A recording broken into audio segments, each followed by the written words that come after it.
Hi Internet, this is Jeff with 1F from the Ghost of Cliff Burton, bringing you all the news from the fourth weirdest band in the entire world. First thing you may have noticed on the website, there have not been a lot of updates, not a lot of new songs up, some of your emails have not been answered, and that is because 3 weeks ago I became a father. August 12th, 9:49 p.m., my daughter Katie Elizabeth with 1F was born.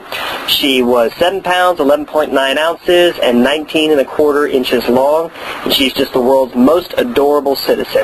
So right now we're getting settled in, my wife and I, trying to adjust to life as parents, but as soon as that is done, as soon as we are all ready to go with that, then Bill and I will be back in the studio bringing you new music and trying to get an album out.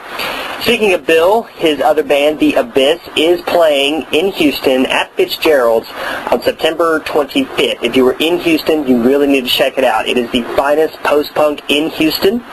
It's like Cure lyrics sprinkled all over your cornflakes. You will love it. And if you go over to their MySpace, myspace.com/theabyss, and buy tickets in advance, you are entered into a drawing for one free tattoo valued up to $150. They will announce the winner at the gig.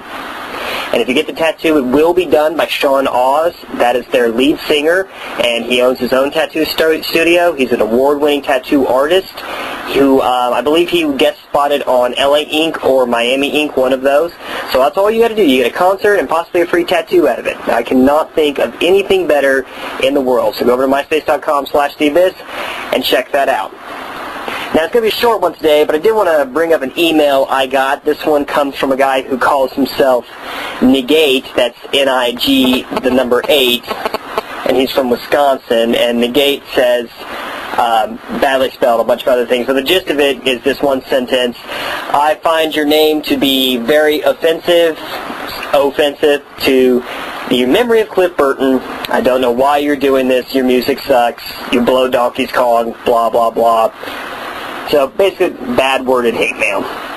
So I thought what I would do real quick is tell you why the band is called the Ghost of Cliff Burton. Here's my own bit of personal theology, which you may, of course, completely disregard. I believe that when rock stars die, they get a choice. Now, the first choice is they can move on in whatever their religious teachings may be. You know, if you're a Christian, you go to heaven or hell. If you're a Buddhist, you get reincarnated, whatever you want. But since a lot of rock stars live somewhat sinful lives, I imagine a lot of them would like to opt out of that if they could.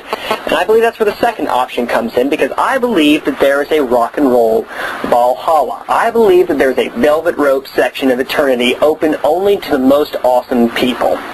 And the way you get into that section of the afterlife is that you agree to become a guardian angel, a guiding spirit, a familiar, whatever term you feel most comfortable with, to other musicians, other aspiring rock stars. So they assign you, and you sit there and you find somebody and you help bring them up until they are the level you were, at which point that's when you get your backstage pass to the great gig in the sky. And I have nothing to base this on. I really don't. This is just some thought I had one day, but it's a really wonderful thought, and I believe that Cliff Burton is watching out for Bill and I, is trying to get us up there and above. So if you would like to see Cliff Burton truly at rest, then all you got to do, support this band. That's all I have time for today, but we do love every one of you. Make sure you keep an eye out at the myspace.com/theghostof Cliff Burton. We're going to have new music coming up for you very soon, as well as some other things that are currently cooking in the works. We love every one of y'all. Peace out.